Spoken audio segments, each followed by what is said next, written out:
The Amazon rainforest. It's a world drenched in mystery, a vast emerald ocean of trees stretching across an entire continent. For centuries this place has whispered tales of lost cities and undiscovered creatures. It is the planet's beating heart, a living, breathing labyrinth of life where every shadow could hide something new to science. We think we know our world, but the Amazon constantly reminds us that we are merely guests here. It holds its secrets close, guarding them beneath a dense canopy that sunlight struggles to pierce. The air is thick with the scent of damp earth. Every great discovery begins with a single burning question, a spark of curiosity that ignites a quest for the unknown. For our team of scientists and explorers, that question echoed through the halls of academia. What truly lurks in the deepest, most inaccessible parts of the Amazon? In an age where our planet is largely mapped, this vast wilderness remains one of Earth's last great mysteries, a potential treasure trove of undiscovered biodiversity. This was no mere adventure, it was a meticulously planned scientific mission. Our objective was to document this unique ecosystem and investigate persistent local accounts of a creature that defied scientific classification. Our destination? The heart of the Waorani territory in the Ecuadorian Amazon. A sanctuary so remote and pristine that it exists as a living window into a prehistoric world. Access was granted by the Waorani people, its ancestral guardians. Their knowledge, passed down through generations, is the key to navigating this complex environment. They were our partners and teachers. It was from them we first heard the stories, spoken with reverence and fear, of the Yakumama, the Water Mother. In their cosmology, this is no mere animal but a powerful spirit, a primeval force of nature, a serpent of legendary size that commands the river itself. The journey to find it was an ordeal, a grueling test of physical endurance and mental resolve. The oppressive heat and suffocating humidity were constant companions. We traveled for days, leaving civilization further behind with every mile.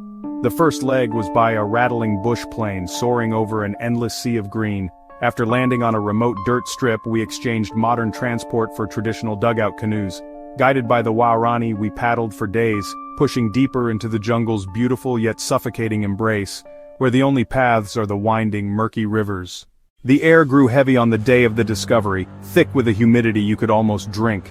It felt as though the entire jungle, with its cacophony of life, was collectively holding its breath, waiting.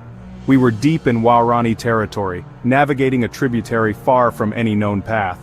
This part of the river system is legendary for its slow-moving murky water, a blackwater labyrinth that is the perfect hunting ground for the giant Anaconda.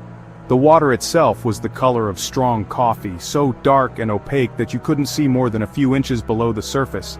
Anything could be lurking in those depths, hidden from sight. Suddenly, our lead Waorani guide, Penty, raised his hand. It was a swift, silent motion that commanded immediate attention. We froze, paddles hovering mid-air. His focus was absolute, his eyes fixed on something along the tangled riverbank that remained invisible to us. Penty possesses a connection to this forest that borders on the supernatural. He sees and hears things we can only guess at. The silence that followed was profound, almost deafening. The familiar hum of insects and the chatter of unseen birds seemed to fade away, replaced by the gentle lapping of water against our canoe. Every nerve ending tingled, every sense was on high alert, straining to decipher the unseen threat or prize. Was it a jaguar coming to drink? A caiman sunning on the bank? Our minds raced with possibilities, and then we saw it. At first it was just a subtle flicker, a disturbance on the water's surface that seemed entirely unnatural. It wasn't a ripple from the wind or a swirl from the current. This was different. It was a deliberate, powerful displacement of water, a rolling wave that spoke of immense size and weight moving just below. The movement was serpentine, a fluid, muscular pulse that betrayed the presence of something truly massive. It was a living, breathing creature of impossible scale, gliding effortlessly through the darkness. My heart began to pound against my ribs, a frantic drumbeat of fear and exhilaration. This was it, the moment we had traveled thousands of miles for. We were on the verge of witnessing something that felt like it belonged to a prehistoric age, a glimpse of the impossible made real. The air was thick, the only sound the lapping of water against our canoe. Our guide pointed towards a disturbance we'd dismissed as a log, but as we drifted closer, propelled by the silent current, a shape began to resolve itself from the murky depths. It wasn't static, it was alive. The water rippled and the sun caught something just below the surface. It was a pattern of scales, a dark olive-green mosaic of interlocking diamonds. The pattern seemed to stretch on forever, a living landscape disappearing into the brown water. This was no ordinary snake. The legends of giant serpents all seemed like myth until this very moment. This was something else entirely, a creature from a prehistoric age. We had come searching for anacondas, but this was on a scale we were simply not prepared for. With a low, heavy surge, a section of the creature broke the surface. It wasn't the head, but a midsection, a colossal coil of muscle that rose silently from the river. It was thicker than a truck tire, its skin glistening with algae that spoke of its age. The sheer girth of it was mind-boggling. It wasn't just long, it was immensely powerful, a solid wall of serpentine flesh. Yet for all its bulk, it moved with a slow, deliberate grace that was almost hypnotic, the water churning in a steady rhythm around it. We were completely silent in the canoe, a shared, unspoken agreement passing between us. Even breathing felt too loud. Our cameras were rolling, trying to capture the sheer magnitude of what we were witnessing for fear no one would believe us. The snake seemed completely unbothered by our presence. If it noticed us at all, it gave no sign. We were insignificant. There was no aggression, just an ancient confidence. It was the undisputed king of this river, and we were in its court. Our guide, a man who had spent his life on this river, lowered his paddle. His face was etched with something profound. He whispered a single word in his native language, a name that conveyed both deep reverence and awe. Let's really break down the numbers, because they are truly staggering. The official record for a green anaconda has long been a subject of debate. At an estimated 26 feet, nearly 8 meters in length, she was longer than any anaconda ever reliably measured. Her weight, a colossal 500 pounds, genetic analysis revealed a 5.5% difference in its DNA compared to the known green anaconda. To put that in perspective, the genetic difference between humans and chimpanzees is only about 2%. Anacondas, often called water boas, are some of the most fascinating snakes in the world. They are part of the boa family, meaning they are non-venomous constrictors. They are semi-aquatic, perfectly adapted for a life spent in and around the slow-moving rivers, swamps, and marshes of South America.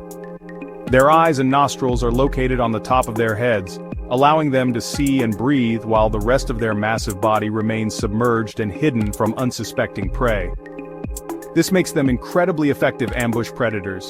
They can wait patiently for hours, perfectly still, until a meal comes within striking distance. The anaconda strikes with lightning speed. It latches on with its powerful jaws, which are filled with backward curving teeth designed to hold, not chew. This discovery is so much more than just a new entry in a record book. It is a powerful symbol for conservation. The northern green anaconda, this magnificent river queen, can only exist in a pristine, undisturbed environment. It brings the remote, abstract concept of the Amazon rainforest directly into people's homes in a visceral and unforgettable way.